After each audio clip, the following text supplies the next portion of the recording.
Desenredades, el podcast de l'Observatori del Deute en la Globalització, per estirar del fil i transformar el món en xarxa.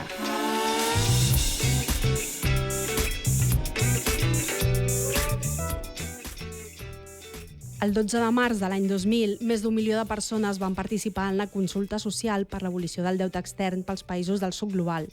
Aquesta consulta social és un exemple de democràcia participativa i un acte de desobediència civil massiu en favor de la justícia global. 25 anys enrere, aquell 12 de març, més de 20.000 persones i més de 1.400 col·lectius a l'estat espanyol van organitzar aquest exercici de democràcia participativa. A Catalunya hi van participar 9.000 persones.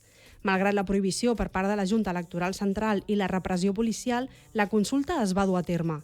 Els resultats? El 98% es va pronunciar a favor que el govern espanyol cancel·lés el total del deute extern amb els països empobrits endeutats. Amb la consulta es demanava que l'import del deute cancel·lat es destinés al benestar de la població, que els tribunals investiguessin l'enriquiment il·lícit amb els fons prestats i que aquestes quantitats fossin retornades. La consulta social era l'acte estrella de la campanya internacional Jubileu 2000. Van organitzar-la conjuntament sindicats, moviments socials, grups comunitaris, esglésies, grups cristians de base. Finalment, la campanya va aconseguir la cancel·lació de més de 130.000 milions de dòlars de deute per a 36 països. 25 anys després, tornem a estar en any jubileu. En aquest quart de segle hi ha organitzacions que no han parat d'exigir justícia financera a través de la cancel·lació del deute extern il·legítim i de la reparació dels deutes històrics que té el nord global amb els països del sud global. Hola, soc l'Anna Selma i esteu escoltant el podcast Desenredades, una proposta de l'Observatori del Deute en la Globalització. I precisament enguany és el nostre 25è aniversari, ja que vam néixer el caliu de la consulta social per la cancel·lació del deute extern. I en aquest episodi, per parlar del passat però també del present i del futur, comptem amb dues persones que coneixen molt bé aquesta lluita històrica. Primer tenim a la Nicola Scherer, que és companya de l'ODG i investigadora en justícia financera. Hola, molt bon dia. Hola, i també hem convidat a la Yolanda Fresnillo, que és sociòloga, activista i investigadora d'Eurodat, una xarxa europea que treballa en deute i desenvolupament per aconseguir uns sistemes econòmics i financers democràtics, feministes i garants dels drets humans. Bon dia, benvingudes, com esteu? Bon dia, molt bé. Aquí contentes d'estar aquí recuperant aquelles històries. Que bé. Recuperant aquelles històries, un quart de segle, Déu-n'hi-do. Sí. Ens fa més velles, també.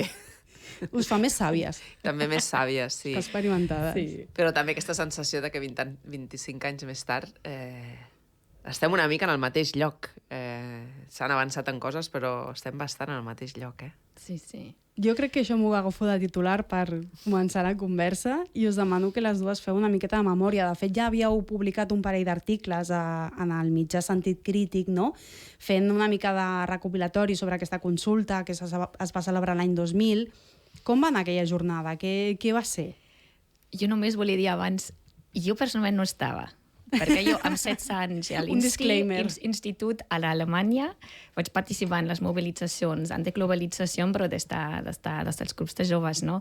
Llavors aquí tenim una que ho ha viscut en primera persona, que és la Yolanda, i jo he entrat més tard, igual en la lluita contra el deute. Al nivell personal, només per dir això.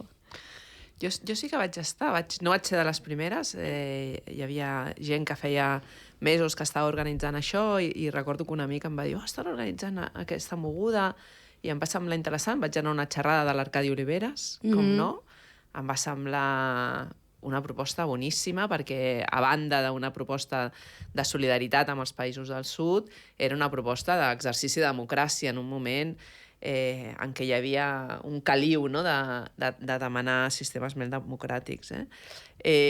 Abans deies, van participar 9.000 persones a Catalunya com a voluntàries. En realitat, a Catalunya van votar més de mig milió de persones. Uau. O sigui, va ser una mobilització molt massiva. Però és que a nivell global, la consulta es va fer aquí, a Brasil també van fer una consulta, però a nivell global el que es va fer sobretot va ser una col·lecció, diguem, de signatures, en una època on no hi havia ni mòbils, o sigui, internet existia, però... O sigui, tot manual, no? Signatures manuals. Signatures manuals, i es van aconseguir més de 25 milions de signatures arreu del món. És una mobilització molt massiva a nivell global, a l'estat espanyol, a Catalunya, però també a altres països, tant al nord com al sud global. I es va aconseguir pressionar als governs, especialment el G8, el Banc Mundial, l'FMI, perquè cancel·lessin deute, i es van cancel·lar molts deutes. O sigui, es planteja com un dels majors èxits de les mobilitzacions, no? També hi ha una part fosca, després, si voleu, ho podem veure. Podem entrar, no?, en la pregunta que feies, no? Podem entrar. Quina és la part fosca de tot això? Que realment és sorprenent, perquè una mobilització tan gran... Jo en aquell moment és veritat que, com per situar generacionalment, jo crec que estàveu al col·le, a l'Insti, no me'n recordo ben bé, però clar, jo no tinc aquest referent, malgrat haver estat en l'activisme. És fort, una lluita tan gran... Sí, no, jo crec que la mobilització va ser brutal, va ser un assaig del que després seria el moviment antiglobalització. Va ser brutal perquè va unir grups molt diferents, grups de base. La campanya Jubileu neix de les organitzacions cristianes, sobretot, però va aconseguir ajuntar gent de sectors molt diferents, des d'esplais fins a sindicats, passant per grups locals, per activistes com jo, que individualment em vaig apropar, em vaig apuntar al grup de Ciutat Vella. Era un exercici autogestionat, va ser una escola, diguem, d'autogestió i d'activisme. Es van fer un munt d'accions, de xerrades... La veritat és que va ser bastant brutal i després va tenir el seu impacte, no? Però, malauradament, aquest impacte va ser que es van cancel·lar deutes, molts milions, i per molts països va ser sortir del pou, però l'FMI va aprofitar per imposar les seves condicions. Aleshores, als països els deia, vale, cancel·lem deute, però a canvi has de liberalitzar el teu sector alimentari o has de privatitzar aquesta empresa pública. És a dir, es va aprofundir molt en el neoliberalisme amb la palanca de la cancel·lació del deute. Això ho vam aprendre més tard, no? Que les cancel·lacions han de ser sense condicions, perquè si no, els de dalt... Tornes a la mateixa situació en l'inici, no? Les aprofiten, no? Sí. Sí. Però a nivell de mobilització, ja et dic, va ser algo molt especial i l'inici de moltes més coses que vindrien els anys després, no? Va ser com un inici de cicle de mobilitzador que va durar fins al 2005, fins al 2006, bastant important. I també explicàveu en aquest article, no?, que potser el que dèieu, no?, de la part més fosca d'aquelles jornades, que vau patir repressió. Això també, sí, això és veritat. Es va triar, hi ha dues parts fosques, en realitat, es va triar la data del 12 de març de l'any 2000 perquè hi havia eleccions generals a tot l'Estat. Llavors era una bona excusa per mobilitzar la gent, situar una tauleta a fora dels centres electorals, dels col·legis electorals, i aprofitar que hi havia molta gent pel carrer anant a votar, mobilitzar, no? Però la Junta Electoral Central ens va il·legalitzar la consulta. Aleshores, en una sèrie d'assemblees a nivell de tot l'Estat es va decidir seguir endavant. Això la va convertir en un acte de desobediència civil molt massiu, que van participar més de 20.000 voluntaris i voluntàries a tot l'Estat, però clar, també va significar que a molts pobles i a moltes ciutats la policia anés i desmuntés les taules. Però tot i això es va aconseguir més d'1 milió de vots arreu de l'estat espanyol, 500.000 a Catalunya, no? L'altre cantó fosc és que aquell dia va guanyar el Partit Popular amb majoria absoluta. Vaja. Aleshores, aquella nit va ser una nit agradolça, no? Perquè vèiem les notícies a la vegada que teníem tot l'èxit acumulat de tota la jornada. Les resultats electorals no van ser gens positius. Vam fer una altra acció, uns mesos més tard, vam anar a Madrid, vam fer una mobilització bastant important, una acampada, i després vam voler portar aquells vots al Congrés dels Diputats, i allà sí que vam rebre de valent. Allà la policia va reprimir molt fortament, hi va haver 4 persones detingudes, algunes en judicis relativament recents. Va ser una repressió molt forta amb una lluita que en principi era una mica innòcua, no? Però el Partit Popular va sortir amb tota la força a reprimir la mobilització a Madrid també. És una mostra també, no?, de la importància de la desobediència civil i de la força que té quan aconseguim que la població lluiti conjuntament, no?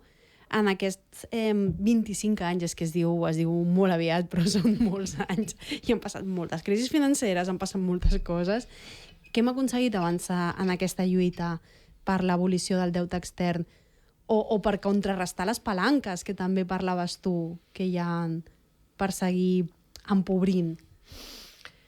La veritat és que ara tornem a estar en una situació de crisi de deute, no? Aleshores, durant els anys després d'aquelles mobilitzacions, jo crec que sí que es va aconseguir que molts països del sud prenguessin una actitud molt més empoderada, podríem dir, a l'hora d'aplicar certes polítiques per no tornar a caure en aquesta trampa del deute, fins i tot deixant de pagar, no? Com en el cas d'Argentina a l'any 2001, alguns països com Equador tornant els diners abans a l'FMI per no haver de pagar interessos i desvincular-se de l'FMI. És a dir, aquest empoderament dels països del sud va ser important, països posant sobre la taula la qüestió dels deutes il·legítims, com l'auditoria del deute a Equador.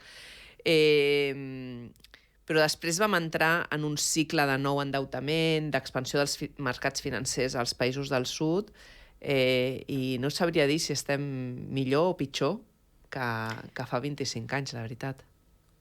Bueno, jo crec que al nivell de números estan pitjor, no? A nivell de números pitjor, segur. Si agafem els números, ara estem com... Es parla del moment d'endeutament global més record de tots els temps. Però jo no? Ara, he viscut fins a l'Insti, aquest moment de mobilització. Jo també tinc una lectura també positiva d'altres coses que ens hem portat d'aquestes lluites. Per mi, per exemple, el Covid va ser com un moment clau on de sobte es veia d'aquestes xarxes que s'han creades a nivell internacional s'han pogut reactivar de manera superràpida, i aquesta demanda del no pagament del deute era de sobte una demanda dintre de les institucions polítiques ja viscudes, ja escoltades. Era com de sobte no s'havia de crear des de nou aquest qüestionament de la legitimitat, no legitimitat, de que el no pagament del deute és possible, és necessari. Llavors, aquesta entrada per les polítiques públiques, a la narrativa dominant, no sé com dèiem, i aquestes retrobar-nos ràpidament, això és que veia que venia dels 2000s. Sí, totalment. Les xarxes s'han reactivat, semblava que havien desaparegut i no estaven allà com latents, no?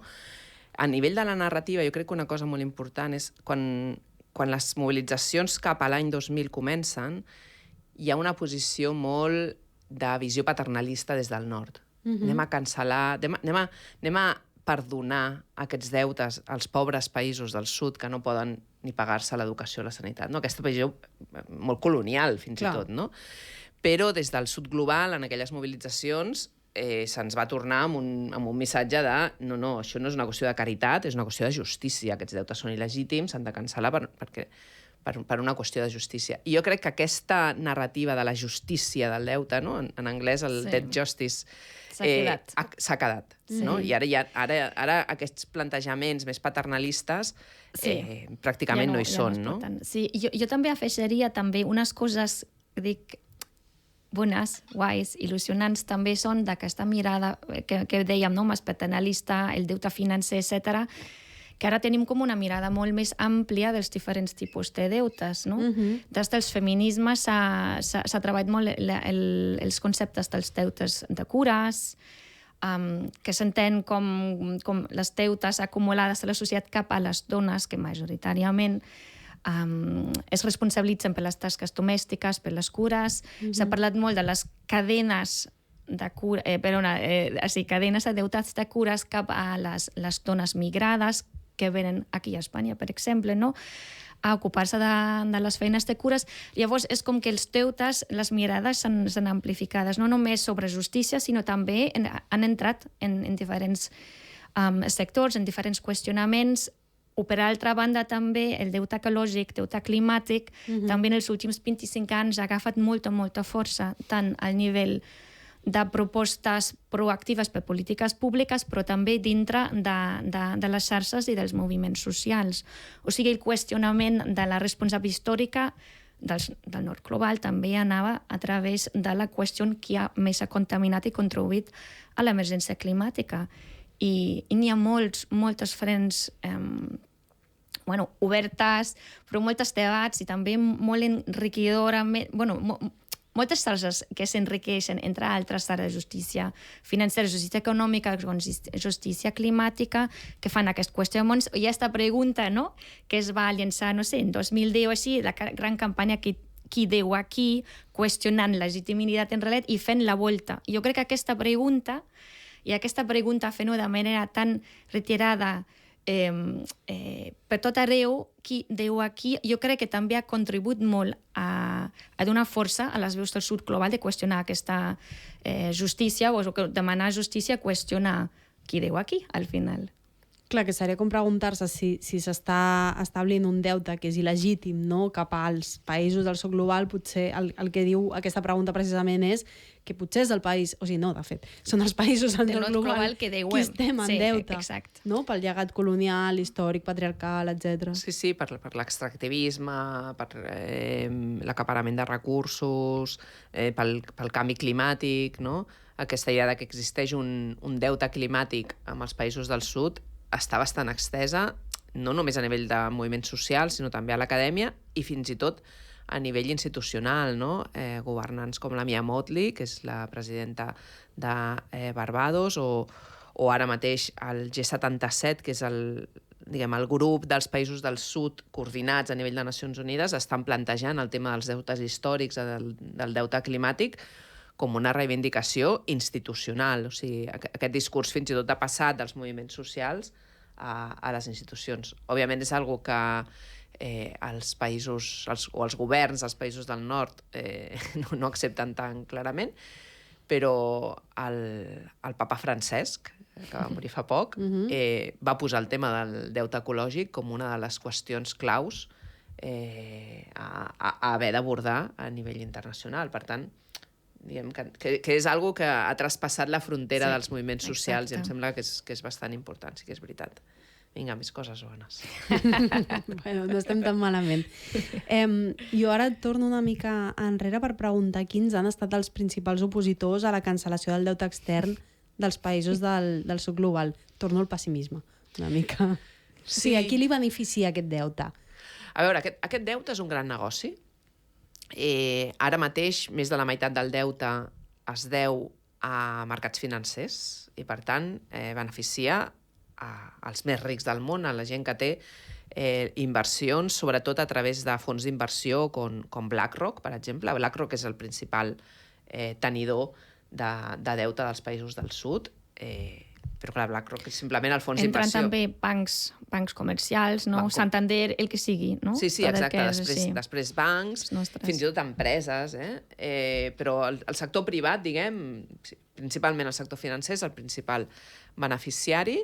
És un negoci per ells, és un negoci molt lucratiu, perquè els països del sud estan pagant ara mateix tipus d'interès del 10, del 12... O sigui, diguem, a pocs llocs es treu un retorn tan elevat, i a més especulen amb aquests deutes de forma molt, molt important. Però després també els governs dels països del nord, o els governs com Xina, com Índia, que utilitzen aquest deute amb motius geoestratègics, no? Donant préstecs per poder fer inversions que després beneficien o bé a les seves pròpies empreses o bé als nostres interessos energètics, per exemple, no? I de molts altres tipus. És a dir, els creditors són els principals beneficiaris. I després estan institucions com el Banc Mundial o l'FMI, que més que beneficiar-se econòmicament es beneficien... Tenen el poder.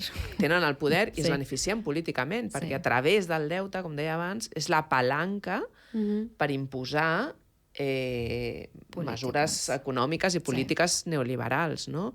És a dir, si un país necessita un préstec de l'FMI perquè ja no pot tornar els seus deutes, i aleshores, abans de deixar de pagar, van a l'FMI i li diuen diners per poder pagar el deute, l'FMI li diu sí, però has de privatitzar això, reduir els costos dels treballadors públics, aquí un partenariat públic-privat...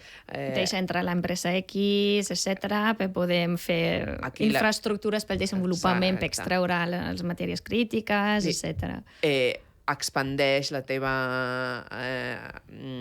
exportacions o expandeix l'extracció de petroli, de gas, en el cas d'Argentina, per exemple, el tema del gas. O sigui, és una palanca per poder accedir als recursos, però també per poder imposar certes polítiques als països del sud. I són polítiques que beneficien, novament, als més rics, als països del nord i als més rics d'aquests països, no? Sí, al final també deixar molt minçada la sobirania d'aquests territoris, no? Perquè si no tens la capacitat de decidir què fas amb els teus recursos, per dir-ho d'alguna manera, amb els béns comuns, o fins i tot a què destines els teus pressupostos, perquè els has de destinar cap a aquest sagnat extern, et deixa molt poc marge de decisió. Absolutament. Cada vegada hi ha més països que estan destinant més d'un 20, un 30% del seu pressupost a pagar el deute. Això és una a pagar el deute extern. Aquí tinc uns dates apuntades perquè crec que just abans parlaven de que aquests països que han de prioritzar al final les despeses públiques, aquest prioritzen és prioritzar el pagament dels deutes, el retorn als deutes i els interessos. I n'hi havia aquest informe de la UNCTAD de 2024, Un mundo endeudado, que era com bastant cridader en el món de les institucions, que deia 19 països paguen més pels interessos, només els interessos del deute, que per l'educació, i 45 països paguen més pels interessos que pel sector sanitari. O sigui, és greu que tants països han de, perquè al final la repercussió que tinguin a no fer front a les pagaments pot ser molt greu, no? I crec que també havíem vist com alguns casos des de la Covid que alguns països molt endeudats han preferit no acceptar cancel·lació del deute perquè frena els mercats internacionals, li treu credibilitat i llavors es fa com més car i més complicat després endeutar-se, no, Iolanda? Exacte, sí, per exemple, el cas de Kènia, no? Exacte. Que per no afrontar unes negociacions, per poder tenir una certa reducció del deute, no una cancel·lació de tots els seus deutes, sinó una reestructuració que es diu, han preferit un programa de l'FMI amb retallades. No sé si recordeu les mobilitzacions de l'any passat dels estudiants a Kènia, era arrel d'unes mesures imposades per l'FMI per poder fer front al pagament del deute, no? La veritat és que no només hi ha el tema de l'austeritat, sinó a nivell de sobirania el no poder decidir que no pagues. Clar. No tenir mecanismes per dir, bueno, doncs no pago, anem a negociar. Quines regles hi ha per poder negociar aquesta situació? No existeix això. En el món això no existeix, no? Hi ha casos, ara tenim un cas molt recent, que és el de Malawi, que és un país que està molt endeutat, tenia un programa amb l'FMI, draconià, o sigui, unes mesures d'austeritat brutals, i el govern acaba de decidir la setmana passada que no, que se'n va de l'FMI, que posa en stand-by aquest programa, que no pot aplicar aquestes mesures, i que ja veurà què fa amb el deute. Que segurament serà el següent país que entrarà en suspensió de pagaments i haurà de negociar amb els acreditors, perquè ha arribat a tal punt de sagnant, no? Que hi ha països que diuen, bueno, per sobre està la sobirania i jo decideixo que no. O sigui, a vegades tenim bones notícies. Però igual també arribem just a un punt on podem connectar què encara falta, no? I per què el 2025 és tan important, què falta encara? Falta encara un sistema internacional de resolució, de reestructuració del deute, un mecanisme global que just provee aquests drets als països del sud global de poder negociar, no pagar, etc. Igual no sé si volem parlar també ara, que és el moment perfecte per parlar també de les oportunitats que tenim 2025. Perquè tindrem, Iolanda? Aquest any és un any molt particular, no? Passen dues coses a nivell global interessants. Una és que es celebra la 4ª Conferència Internacional de Nacions Unides sobre Finances al Desenvolupament, aquesta cosa tan pomposa. És una conferència que aquest any és la 4ª, es va celebrar per primer cop a Monterrey el 2002. Però no surten els números si és la 4ª, no? Cada quan se celebra? Ui... L'últim fa 10 anys, no? Sí, l'última fa 10 anys, l'última va ser el 2015. Hi va haver 2015, 2002, 2008 i 2015. Per cobrar no s'ho prenen en calma, però per reunir-se s'ho prenen amb tranquil·litat. Amb molta calma. Haig de dir que aquesta conferència estava mig prevista per 2020, però tenia la pandèmia. L'excusa. Però bueno, en qualsevol cas... Ara, és una conferència que quan es va crear el 2002 va ser per una demanda dels països del sud aquí s'ha de reformar la governança econòmica global. Tot i que es parla de finances al desenvolupament, no és tant una conferència on es parla de me comprometo a tants milions o tants altres, no és això, no és una qüestió de quants diners, sinó de quines són les estructures i quina és la governança d'aquest finançament al desenvolupament, no? Qui decideix, com es decideix, quin tipus d'ajudes, quin tipus... I un dels capítols més claus és el del deute. És on hi ha les baralles més heavies avui en dia en les negociacions cap a aquesta conferència, no? I s'està discutint precisament doncs això, no? Com, de quins mecanismes ens dotem per fer les reestructuracions de deute, que és quan un país necessita negociar el seu deute, què té? Amb qui, com, quines són les normes. Ara mateix no hi ha normes. No hi ha regles. Tu negocies amb els teus acreditors com pots, a veure quins advocats pots permetre, i és la llei de la selva, no? Doncs aquesta conferència es celebra aquest any a Sevilla, del 30 de juny al 3 de juliol. I com deia, no? El tema del deute és bastant clau. Però és que, a més, i això sí que és cada 25 anys... Aquí no canvien la data. Aquí no canvien la data, hi ha l'any jubileu. Què és l'any jubileu? Mira, els anys jubileus venen de fa més de 2.000 anys a l'antiga Mesopotàmia i Egipte, que cada X anys es feia una cancel·lació dels deutes i un alliberament dels esclaus, no? Perquè entenien que si l'acumulació de deutes era en espiral, la societat col·lapsaria, no? I aleshores dèiem, cada X anys hem de cancel·lar, hem de començar de nou. Renovació. I aleshores aquesta idea està recollida a la Bíblia, i l'Església Catòlica, al segle XV, la va agafar i va començar a declarar primer a cada 10 anys, després ho van fer cada 25 anys, un any jubileu. I aleshores és un any on es fomenten des de l'Església Catòlica certes actituds més reconciliadores. Descans, reforma, sí. No? Tornar de nou. Per això han canviat de papa. Bueno...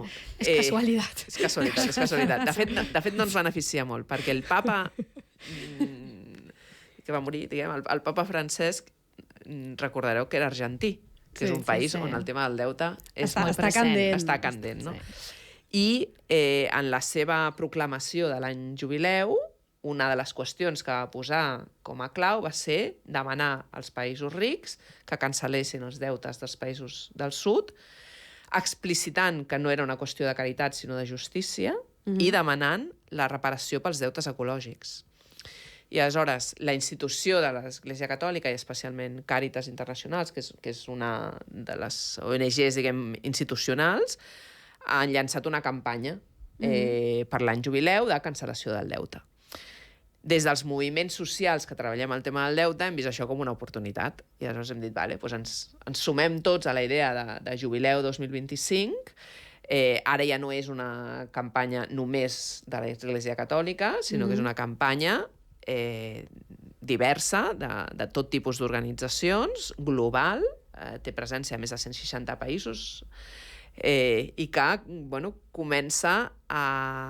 Tornem-hi. A tornar a posar el tema del deute en l'opinió pública. La idea és fer molt soroll per aconseguir aquestes cancel·lacions. La coincidència de les dues qüestions, de la campanya de jubileu 2025, que, com dic, s'inicia en l'àmbit catòlic, però avui en dia hi ha moviments socials com Deute per Clima i organitzacions com la pròpia Eurodat, la meva, no? I moltes altres que s'han sumat a aquesta campanya amb la conferència que ens dona aquesta possibilitat de fer tant mobilització com incidència política, no?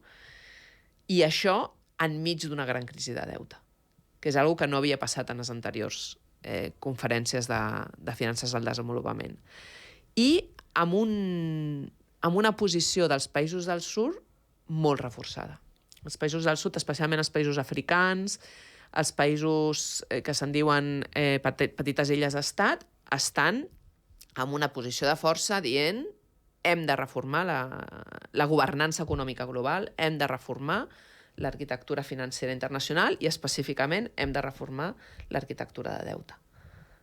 I ahí està, hay una batalla als corredors de Nacions Unides que... Hay mucho pasilleo. Mucho pasilleo. Nosaltres ja anirem, no? O sigui, Eurodat, ODG, anirem. Què anirem a fer a Sevilla? Ens ho expliques una mica, Nicola?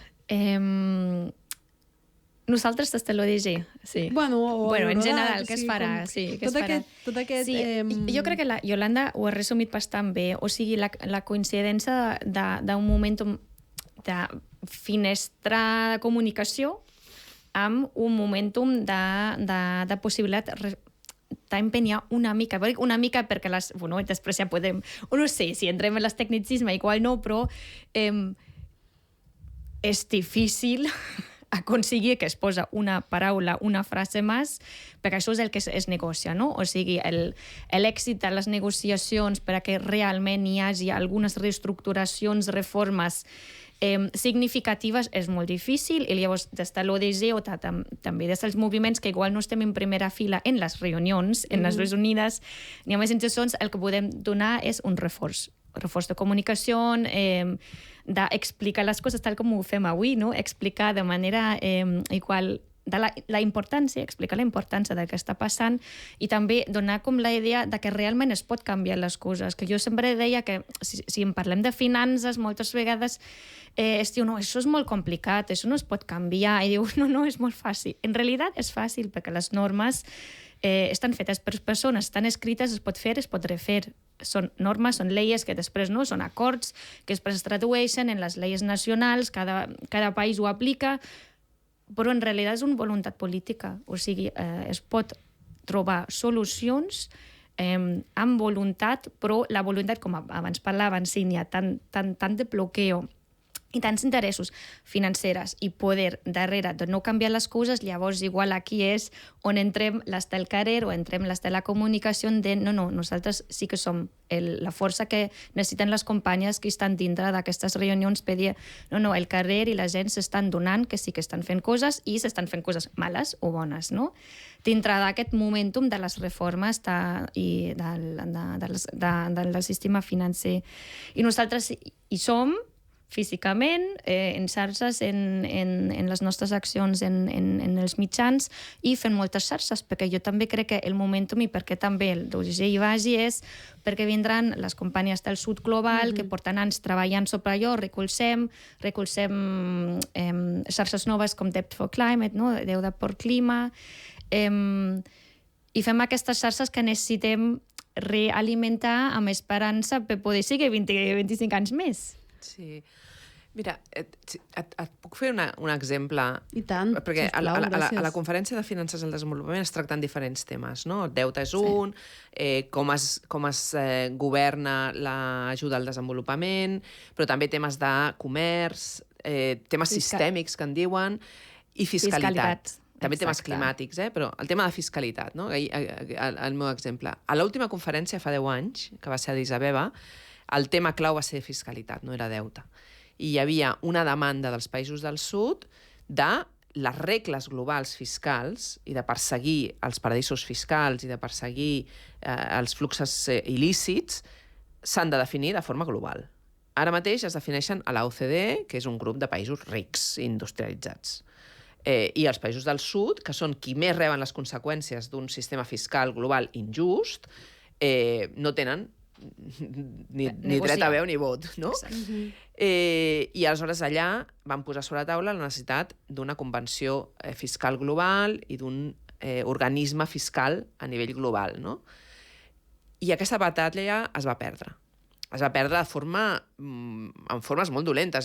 Països europeus oferint ajudes a països del sud perquè trenquessin el bloc del sud que demanava això, no?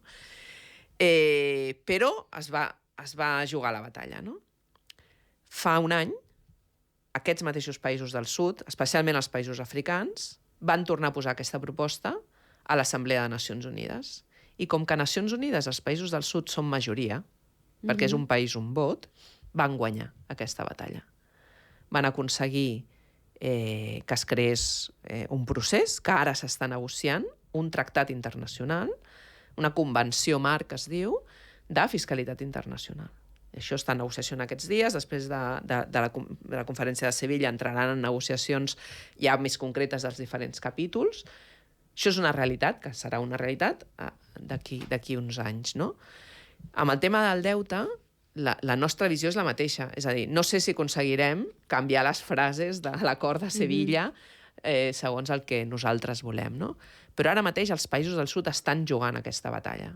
Estan dient, necessitem un procés intergovernamental a les Nacions Unides per reformar l'arquitectura del deute i fer una convenció marc sobre deute. Igual que existeix una convenció marc sobre clima, és un espai on es van negociant les coses de clima, doncs una sobre deute.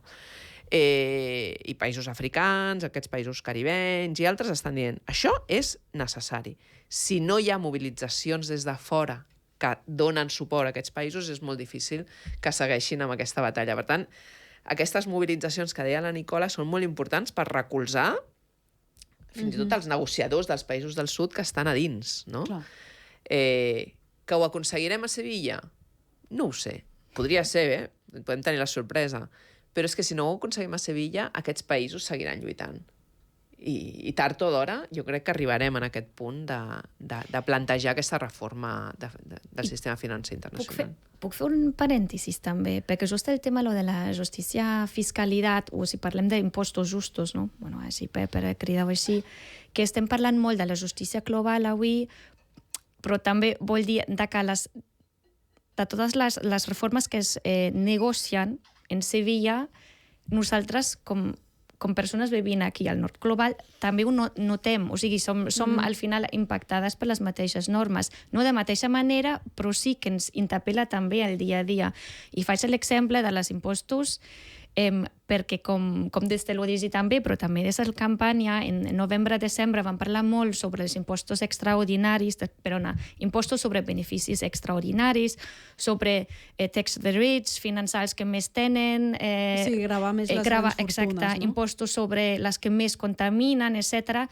Pues aquesta idea, lo dels 25% sobre impostos a les grans empreses multinacionals, no ens ho hem inventat nosaltres. Ve d'aquest conveni marc que es negocien a Nacions Unides i són les nostres pròpies empreses, i ara connecto també amb aquestes crides que hem fet al voltant de qui és responsable, que hauria pagar per desastres climàtics com la Dana, no? En tot el procés del finançament de pèrdues i danys, de reconstrucció en els nostres territoris, qui paga? Pues qui paga que més ha contaminat Repsol i Iberdrola, només amb aquests impostos extraordinaris que no és permanent, sinó només momentani per la Covid, us recordeu, pues ja paga 1.500 milions a l'any. O sigui, és que el diner hi és, les empreses continuants tenen aquests diners, tenen aquests beneficis, i aquestes regles que es negocien en altres espais ens afecta i ens poden afectar de manera molt, molt, molt important i empenyar-nos més a cap a solucions d'impostos més verdes, més justes, més feministes. Llavors, no només és que els beneficis són les companyies del sud global, sinó nosaltres aquí en el territori també. Sí, absolutament. Una altra qüestió que s'està negociant, per exemple, a Sevilla, és el tema de regulació de les empreses d'inversió, no? D'aquests fons d'inversió com BlackRock, com deia abans, no? I com es regulen aquest sector que està totalment desregulat i a lo loco, no? Si s'aconsegueix un acord sobre regulació asset managers, que es diu, no? D'aquests fons d'inversió, això beneficiaria el sector de l'habitatge a casa nostra, per exemple. No? Sí, perquè estava pensant precisament que el xantatge que tenen els països del sud global amb el deute, m'ho estava imaginant amb el xantatge que tenim nosaltres amb l'accés a l'habitatge. Quan estàs collada per una hipoteca o estàs collada per un lloguer, o directament no tens accés a l'habitatge per 50.000 discriminacions que hi ha ara mateix. Exacte, no? I si es regulen aquests fons d'inversió, que ara mateix estan invertint en habitatge o estan invertint en residències de gent gran, en escoles, en sectors que hauria de ser sector públic, no? Clar. I per tant són negociacions que també ens afecten a nosaltres, que òbviament la situació dels països del sud és molt més directe l'impacte, no? però que són importants també per nosaltres, no? A nivell de fiscalitat, a nivell de regles de comerç internacional i d'altres, no? Jo us aniria... O sigui, m'encantaria quedar-me una estona més aquí perquè estic aprenent moltíssim, però hauríem d'anar com cap a l'última pregunta i us volia preguntar que com ens podem imaginar això, un sistema econòmic just, feminista, garant dels drets humans, o sigui, quin futur ens imaginem d'aquí a 25 anys? Si pot ser abans, tampoc estaria malament, però bueno, ens donem 25 anys. Jo l'altre dia feia una xerrada sobre això de la conferència de Sevilla i una noia em va dir però aquestes coses que esteu proposant són tirites davant d'una ferida que està fent una hemorràgia i no canvien el capitalisme, no? I jo li deia que una de les vies per afrontar el capitalisme és trencar amb la balança de poder o la no balança de poder, no? I posar al centre i l'atenció a aquestes propostes de Nacions Unides ajuda a això, ajuda a quebrar, a trencar el domini que tenen l'FMI, el Banc Mundial, els grans països rics, la Unió Europea... Les finances privades. I les finances privades sobre el món, no? I penso que per mi un sistema econòmic més just, més feminista també, ha de ser un sistema econòmic més democràtic, amb una governança més democràtica i més equitativa, no? És impossible fer polítiques feministes, és impossible fer economia de cures en el sector públic si no afrontes la qüestió del deute. Impossible. I per tant, canviant aquesta governança econòmica global i per tant, podent afrontar la qüestió del deute, dit el deute perquè és del meu tema, però fiscalitat igual, no? Totes aquestes coses que ens semblen molt grans són les que avui estan impedint fer polítiques feministes.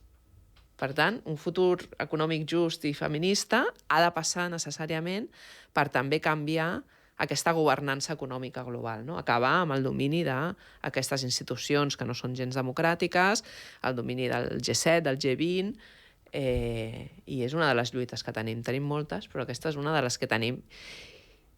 I si em permets una última cosa, per poder arribar aquí necessitem una mobilització global, però amb solidaritat nord-sud, també. I això ho hem perdut una mica. Això estava molt millor fa 25 anys que avui, no? I aleshores poder recuperar aquest esperit de mobilització a nivell internacional, i crec que Sevilla serà un xute en aquest sentit per les activistes que hi puguin anar, perquè hi haurà mobilització i serà una mobilització global, no? Nico, mira, tu com ho veus? Jo faig un més u. Vale. Més u i afegeixo més coses. Pues mira, jo penso igual ho faria com cinc idees. Mira, 5 idees claus. És una coincidència amb el document que per fer la falca publicitària. No són d'aquestes 5. Val, però hi ha una publicació que es diu 5 temes claus sobre la conferència FFD4 que podeu llegir en el web de l'ODG. Exacte. I ara que ja he fet la meva funció de comunicació... Entrem en els futurs il·lusionants que necessitem per construir una economia, un sistema econòmic financer més just. Jo diria que mesura a la Yolanda també relacionada que necessitem canviar d'aquesta idea d'acumulació de capital que té el funcionament del sistema capitalisme en el fons, és el motor al final, canviar, qüestionar, posar les necessitats de les persones del planeta en el centre, ara molt relacionada amb les idees claus de l'ecofeminisme, i qüestionar només les estructures de poder, sinó també coses molt concretes com el creixement econòmic, el PIB, no? Algunes mesures en què s'han establert com quasi una religió de que tot va bé, si el creixement econòmic va bé, pues qüestionar i dir que no tot va bé si el PIB et dona un número A o B. I també però també això ja s'està fent. O sigui, jo tinc la sensació d'aquest qüestionament del PIB, portem molts anys, no? Molts anys de lluita, però està ahí i està agafant molta força per molts parts, també per les universitats, també no només per els moviments socials, sinó això és un qüestionament de canviar el foc. Segon, basades en una economia, un sistema econòmic financer basades en les necessitats, però no en les necessitats i ara els drets col·lectius, que el que ja havíem parlat, la necessitat de reconèixer i de prever a través d'aquest sistema econòmic les necessitats bàsiques, accés als serveis públics ja mencionades, necessitats, però també de proveir els béns comuns, aigua, energia, alimentació, etc. I aquí també s'està fent, ja s'ha fet moltes coses, no? Processos de remunicipalització, treure el poder financer privat del sistema de gestió de l'aigua. Tenim èxits, podem celebrar èxits ja en aquest sentit. Defensa dels serveis públics, n'hi ha moltes formes de criança participativa, grups de transport públic o transport col·lectius. Hi ha moltes iniciatives que estan posant en pràctica aquesta palanca, lo de l'economia basades en els drets col·lectius. Després, activitats econòmiques més properes, relocalització, no? Aquesta paraula que utilitzem a vegades en l'Odissea, no? Que s'utilitza. Pensa que la producció econòmica deu mirar sobre les necessitats que tenim les persones més properes, produir més proper, local, ecològic, etc., especialment qüestionar, pensar en les necessitats. No? Nosaltres parlem també molt del decreixement, amb mirada ecofeminista, doncs igual no necessitem tantes coses, sinó repensar també el nostre consum, la producció, etc. I les finances deurien estar al servei d'aquest tipus d'economia i aquest tipus de prever de garantir aquests drets. Les finances en realitat estaven pensades en el passat que just són una ajuda per les persones, són una ajuda per si tu vols posar una petita granja, necessites un préstec, doncs ho tornes després, tornar a aquesta idea que les finances són en servei de... I jo crec que com a última idea, amb això ja és la idea d'entrada, que aquest sistema econòmic financer que jo m'imagino ja haurà reconegut les deutes històrics colonials i que ja en el futur, espero no tan llunyat, hem pogut fer algunes polítiques públiques nacionals, internacionals, per fer aquestes accions de reparació.